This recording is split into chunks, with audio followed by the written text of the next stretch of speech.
Hi, I'm Kevin, And I'm Amanda. and we are serving up. All that jam.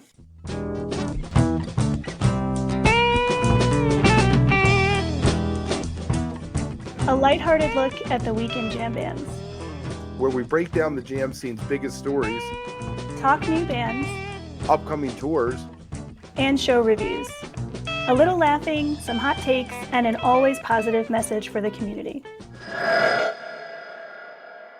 Week of April 17th, 2023.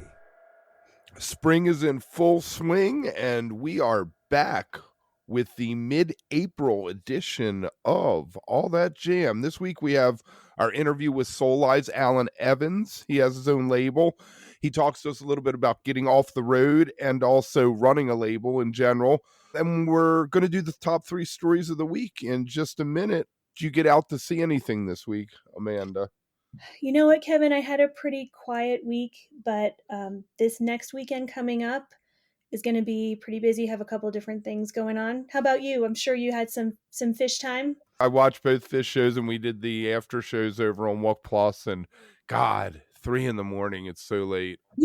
Yeah. I really enjoyed what they did. Mike got a new bass. Sounds fantastic. Much louder in the mix. Apparently they got the guy from Vance Powell, I guess his name is, who did the Sigma Oasis, is now doing the mixing for the live. Oh, So I think they have 2 people now again. mm-hmm. Ray Bryce or whatever his name, this regular sound guy, and then Vance one there. And it sounded really good. They did some interesting things. Didn't push it too much, but That's okay. And I think Mike had posted a pretty cool Instagram reel kind of explaining the new bass and everything. That was pretty sweet. I wonder why he jumped from Modulus to this company, Sarek. I don't know, but he seems pretty stoked about it. So that's good. Partnership with a friendly bass maker. Right on. What we all need. So let's jump into the top 3 stories of the week. All right, Kevin. I know I was talking to you, Kevin, earlier. Some weeks there's just a lot of stuff going on, and other weeks, a little bit quieter, but I still have 3 great stories. And I'm going to start with the first one. The Library of Congress, they designate recordings as audio treasures worthy of preservation for all time, right? This has been happening for a little while. I think the registry was created in 2000, and it looks to designate recordings that are culturally, historically, or aesthetically significant and are at least 10 years old. So they don't really have to be out for that long. And I wanted to just mention really briefly some of this year's awardees. There were, I think, 1,100 nominees, and the public gets to submit those. I didn't really know that, but that's something that the public can do. So I thought that was kind of cool.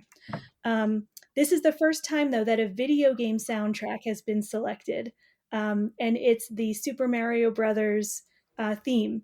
And I just thought that was so cool. It kind of caught my attention. So now it's preserved for all time. I'm surprised that the Pac-Man Fever song by from the 80s was not somehow in there at this point. I mean, it's kind of interesting. Maybe this will pave the way, Right. Hard to Well, say. it's iconic. You hear that if you've ever played the game, you end up getting that creepy music in your head for Oh, days. a long time. Yeah, I mean, Tetris is the worst though. Tetris has to be just oh that, yeah. and then you see blocks in your head even with your eyes closed. That's just Oh yeah, and you know what? As someone who was a kid during like the prime days of Super Mario Brothers, right? That is definitely something that will instantly just grab me and put me right back in the 80s and 90s. But I wanted to mention a couple of other songs that made the list, which you probably know. Like A Virgin was on there, Stairway to Heaven, Queen Latifah's album, All Hail the Queen. So sometimes it's an entire album. Margaritaville, and then John Denver's Take Me Home Country Roads. Those are some of the inductees. So, I mean, not at a loss for well-known music. what Stairway to Heaven is not in there. It's weird that you put Stairway to Heaven and Like a Virgin in the same sentence there because they're totally different periods in music. I mean, you figured Zeppelin would have been in there 10 years before. It's really interesting. I guess a lot of this has to do with the fact that the public can really influence the nominations. So maybe it's a matter of people paying attention, which means, Kevin, I think we have an opportunity here for next year to figure out who we want to get nominated and really push for that. Exactly. Yes. Let's see what we can do. We should get a Fishman song in there I lengthwise or think something. I think we should totally go for something fish and just get a movement Push. going. Riff should be in there. Rift is culturally important, Right? I think. Oh my god, I could not agree with you more. We could do a whole show on that. But Yeah. let's say, that'll be maybe one of our goals for 2024. See if we Yeah. can get fish in the Library of Congress. I'm assuming they're not already there. One of us would probably know about that. Yeah, so that's our first story of the week. And the second one came across this in a couple places. Don Was, this is a name that people know.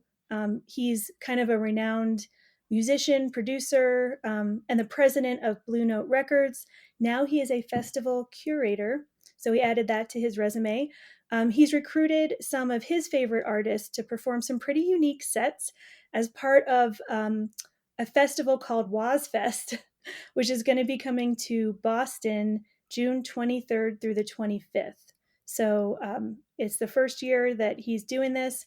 I'll just mention some of the acts that are already confirmed. Dark Star. So, I know that we've had some great chats lately connected there. Lettuce, Robert Glasper. There's a bunch of others that I know are going to be confirmed. Um, but the whole point of this is for them to reimagine some of their epic albums and past shows. So a little different than maybe a typical festival. So Dark Star is going to reimagine a show they did covering a Grateful Dead show. Yeah, it's a little meta, right? It is. So maybe they'll reimagine their imagining of Right. of What did some. Jeff call them? Optional nights? I forget what he Oh, called that's them. right. Yeah, that was really cool. Yeah, those kind of like one-off type Yeah, situations. when they get to pick Right? their own songs and Yeah. So I nice. think that's kind of interesting. I've not really heard a festival with that kind of lead in or perspective. So, stay tuned. It'll be coming up in just a few months. That's our second story of the week. And then the third one, this is more like an FYI, just because I know it's been all over my news feed. Eddie Roberts of Color Red Records and the new Mastersounds, one of my favorite bands of all time, has formed a new band called Eddie Roberts and the Lucky Strokes. They've got a debut single out now called Whiskey Makes Me Stronger. They've got tour dates. They're playing at Jazz Fest. I mean, maybe this is what happens when you're Eddie Roberts, but it sounds like a pretty cool kind of departure for him. Different sound. I was going to say it's country. If you listen to that song, it's kind of country, kind of southern rock and not the new Master Sounds or what? Oh, they'd be like that jazz, Jamtronica. Yeah, jazz. yeah, jazz funk, Yeah, that kind jazz of funk. hard grooves, rare groove sound. Yeah, so they've got a Mississippi-based guitarist and vocalist, and I'm not as familiar with his bandmates, so that's something that I'm kind of excited to look into. Shelby Kemp from Royal Horses, and then a pair of sisters, Taylor and Ashley Galbraith, who kind of held down the rhythm section. That's a drummer and bassist, so it's a quartet. Um, and they have already collaborated at one of the anniversary parties this year at Cervantes to celebrate the 20th anniversary of that venue. So it seems like the chemistry worked, and literally Roberts got them into the Color Red Studios the next day for an album. So, Fantastic. you know what? I love that about Eddie. He does not waste time. When he sees an opportunity, he runs at it, and I think that's awesome. It's the best way to do it sometimes. That is. Yeah, so those are our three stories of the week. All right, nice. Well, I tell you what, speaking of opportunities and Jeff Matson, on Tuesday we have a clip we're gonna drop about the Skull and Roses Fest, which you'll want to check out. He goes into it being 4 days long and some of the problems with hearing Scarlet for 6, 7 times in a row. Oh, I love Wednesday, that. yeah. Well, on Wednesday we got Low Faber when talking about playing with Leo Nocentelli because he will be at Jazz Fest, which is next week. Does it start? Maybe something like that soon or in 2 weeks.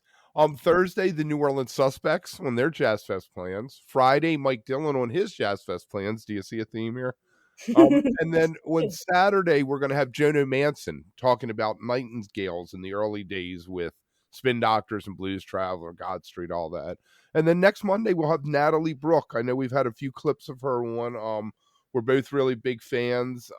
If you missed it yesterday, we had a great clip of talking about why there aren't more women in jam bands, and she has a very interesting perspective as a teacher and also as a musician in the scene. So make sure to check that out. But next, we're going to jump into Alan Evans. You want to tell us what we're going to be talking about, Amanda?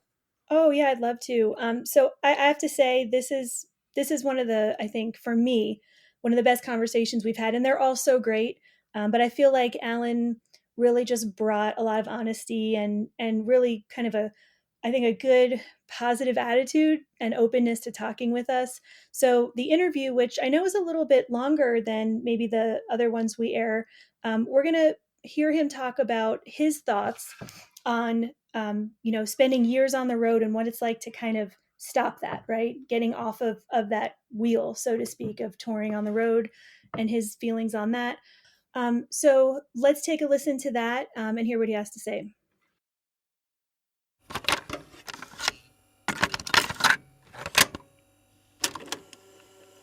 So Well, I love that you've embraced that you don't really want to tour anymore. That's we talked to this guy named Jimmy Montague, and he was talking about how touring wasn't sustainable for one thing for what he does with strings and horns and things, but that he just didn't like it anymore. He would rather be in the studio and create that way. yeah, well, yeah, it's funny. Like I had an experience. I was just retelling this story the other day, but it was.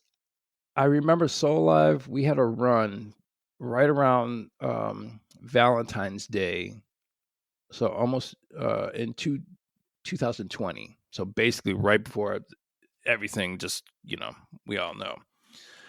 So we did that run. Maybe a week later, I did another show with some friends, and the following day we were gonna go to a volleyball tournament with our daughter. So I was playing this show kind of locally in the Western Mass, Connecticut area. Then I was gonna have to drive home, wake up early, and then go back to Connecticut somewhere for the volleyball tournament. Anyway, I'm sitting backstage. We were headlining this show, and I'm like hanging out. And the opening band was playing, and it was probably about 11:30 at night. I'm just like, all right. And I just started having like this conversation, and probably with the universe. And all of a sudden, I pictured myself. Or I shouldn't say even I pictured myself. I had this feeling like deja vu almost. And I was like, you know what? I realized at that moment, like when I was 14 years old, I was doing the same exact thing in Buffalo, New York. I was waiting for the opening band to end before I went out and played. And right at that moment, it kind of hit me. I was like, I had this vision or a feeling. It was more like a vision of a cup. And it was like telling me, he's like, Al, whatever experiences that you were trying to fill in this cup, or you were trying to fill this cup with experiences over in this life as a musician or whatever. It's like, dude, that cup is overflown many times. It's cool. Like you just don't have to do it anymore. And it just hit me. I was like, you know what? I'm done. So the next day we were driving down to this festival. I mean, I'm sorry, festival. Yes, look at that Freudian slip. We were driving down to this volleyball tournament, and our daughter was just in the back, kind of hanging out. And I told Kim, I told her about what happened. I was like, you know what? I'm just done. I'm cool. Like it's time for me to do something else. And sure enough, like a week later, the world shut down. There's your And so, sign, huh? well, yeah, there you go. So, luckily, I've been engineering, a studio engineer for what 30 some years. So I had other skills other than just picking up some drumsticks and being on stage. You know what I'm saying? So, but at the beginning of the pandemic, none of us knew how long, it's like 2 weeks, whatever, cool, maybe 3 weeks. But I remember Kim and I were out walking, and I was like, you know what? I don't know how long this little break is going to be, but I had a pretty good feeling it was going to be longer than what we were being told. I was like, you know what? I'm not going to, at the end of it, I'm not going to look back and say, man, I wish I would have done more with the time. So right then is kind of when like I said, going back to the early part of our conversation, that's really when I dug in the studio and on Vintage League and all this kind of stuff. And besides all of that, um, I worked on myself. That was the biggest thing. Like at first, okay, yeah, the decision, I was like, oh, I'm not going to do this anymore. Cool. All right, well, what are you going to do now? And it wasn't about the financial side of things or whatever, but it's about what am I going to do? Because I started playing out in clubs when I was like 11 years old.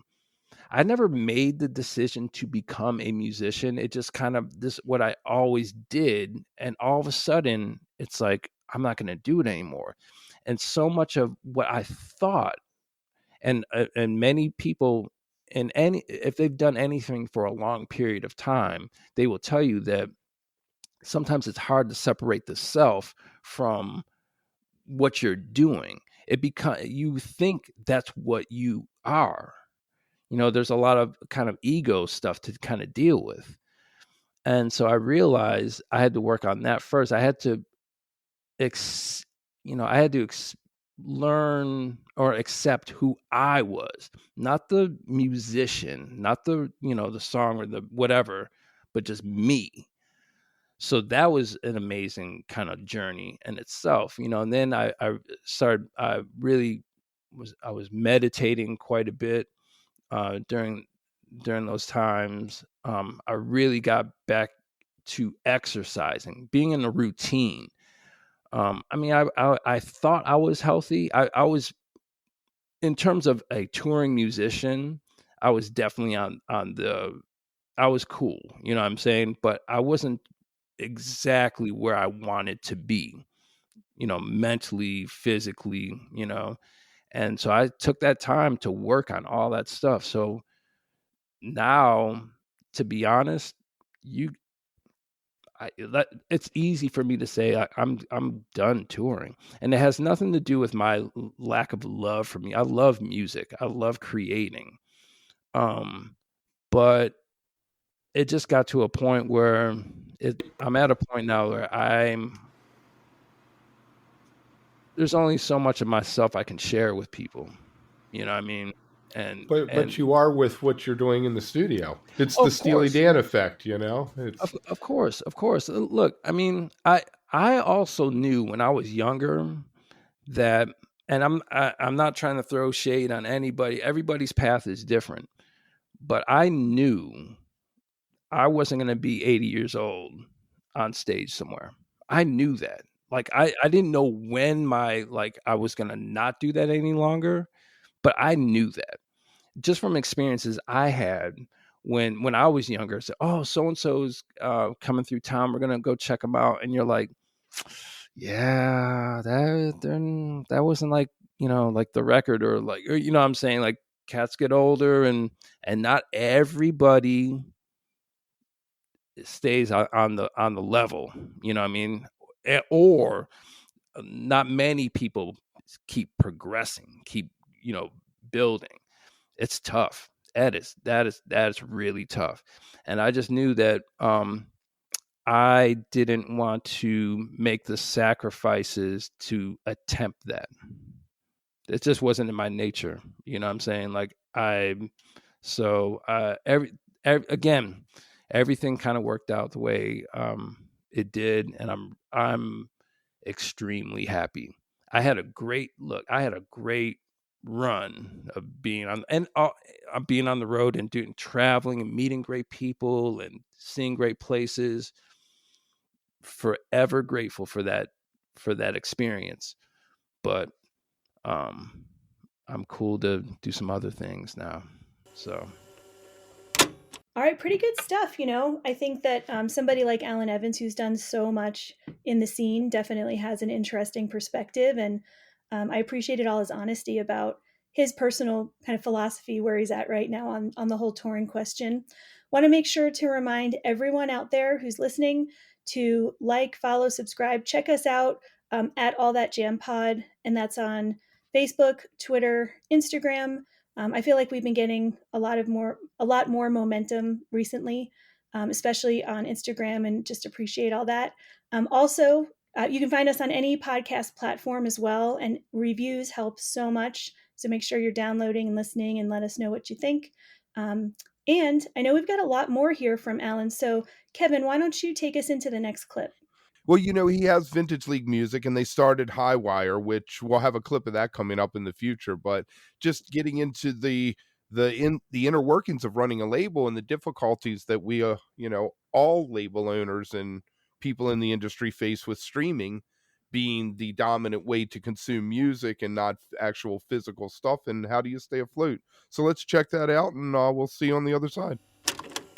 What struggles are you finding with being a record label? You want to sell physical stuff, and most people want to stream. How do you deal with keeping it afloat? Well, yeah, I mean, look, I'm not gonna.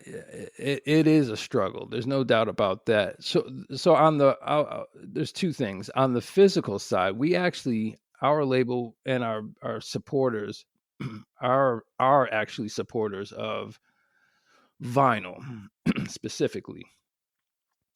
The issue that we've been having with that, though, is not the demand for vinyl on our side, but the manufacturing of it. I mean, I heard Adele took all the vinyl. well, you know what? No, that's actually that is totally true. At that time, and we kind of got hit by that as well. We had to be honest, I can't remember which album it was that we were looking to press, and we were in queue. Everything was looking good, and then all of a sudden, like, oh no, there's this delay. And luckily enough, the people who handle all our manufacturing let us know. They said, yeah, no, Adele came in and just like basically scooped up every manufacturing, every pressing plant that they could. And so, hey, so that was the deal. But so early on in Vintage League, we were looking at maybe like a 3 to 4 month turnaround time for vinyl. And then soon after the pandemic, that um, we have one album that we just got in. I can't say which one it is because it's a big surprise, but it literally took a year. I mean, we got it. We got the actual not the test pressing, but the full production vinyl almost no exactly a year from when I delivered the masters to them. So supposedly things are getting better. They're speeding up now. But so anyway, so that's one issue that we've had is 2022 was a very slow year for us for vinyl. To be honest, I don't even remember if we put any out in 2022, which is crazy. Okay, so that's that side of things. Streaming, yeah, I mean, it is. Look, I mean, I don't really, I don't. I'm not the kind of cat who just lives in the past, and it is what it is. We all have to deal with it. I mean, the funny thing is like I could complain about it, but I use Apple Music all the time. Like it's great. It's great to have as a consumer. I mean, it's awesome. But as a creator, well, it's a little tougher. But I mean, the days of making millions of dollars off of CDs and vinyl and cassettes and whatever you have it, that's in the past. So you just have to figure out ways of making a living if that is if that's your goal. I mean, I work with a lot of people in the studio who are totally content, if or I wouldn't say content, happy with working their, their quote unquote day jobs, and leaving space, creating space for their art. They know that, a lot of people know that it's just a different world. It's a different world, and artists, a lot of musical artists now use, come into the studio and use the services like, like what I provide, recording, mixing, all this kind of stuff. They upload their, music to all the, Apple Music, Spotify, and it's just it's a calling card, basically. Just a way to, I mean, in the end, it's people are just trying to spread some music, their art, and that's the encouraging thing, is that even though it's become a little bit more difficult to quote unquote make a living or make some money doing it, it's not stopping people from doing it. You know what I mean? Like, yeah, we could complain, all day and night about, oh, Spotify, Apple Music, Tidal, all this kind of stuff, but Ain't gonna the change it. well, yeah, no, yeah, it's not, yeah, it's yeah, you're not gonna. Well, I hear a lot of people who complain about it, but they don't offer any. They don't offer up any solutions. So, I mean, somebody said, oh, at one point it's like, hey, maybe streaming music would be kind of cool, and they did it. You know what I'm saying? It I wasn't. love it as a consumer too. I mean, Yeah, anything I want to hear, I can go find. It's, yeah, it's great. I mean, and it is awesome that there are services or outlets like Bandcamp, and like that. You again, it's tougher, but having done this so long, it was never that easy in the first place. So, Kevin, I think that one of the things that jumped out to me during this entire conversation, which we see a lot, is just a lot of gratitude for being able to do this work full time. And Alan really seems like someone who's been able to not necessarily just make a transition, right? Because he still plays music, but really, really has dug into that whole idea of being the producer, the label owner. And it's just really cool to see all sides of that. So appreciated that for sure. Can't wait Yeah, to see excited. what comes up next with what they're doing. I know 7-Day Weekend, which is with Chris Yunker. He just put out something. I'm assuming that that's on one of the two labels. So a lot of good stuff coming out there. Make sure you check that out. And you got anything else for us this week? You know what, Kevin? I don't. I just know that I need to get my ass in gear and listen to some Fish webcasts, which is the plan. I haven't Right, been yeah. doing that, so I got. Early shows. They'll be 7 o'clock, 7:30. They'll start out your time. So Yeah. Oh, yeah. Because that Monday, Tuesday, Wednesday. Yeah, that's 10 that's o'clock curfew that's Pacific right. time. I always forget that. So yeah, I got to be ready. But that's great. I'll definitely be awake. And I'll be listening to it too. And with that, I think we're going to say, stay beautiful, but don't stay underground too long. I'll talk to you soon, Amanda. Thanks, Kevin. Have a good week.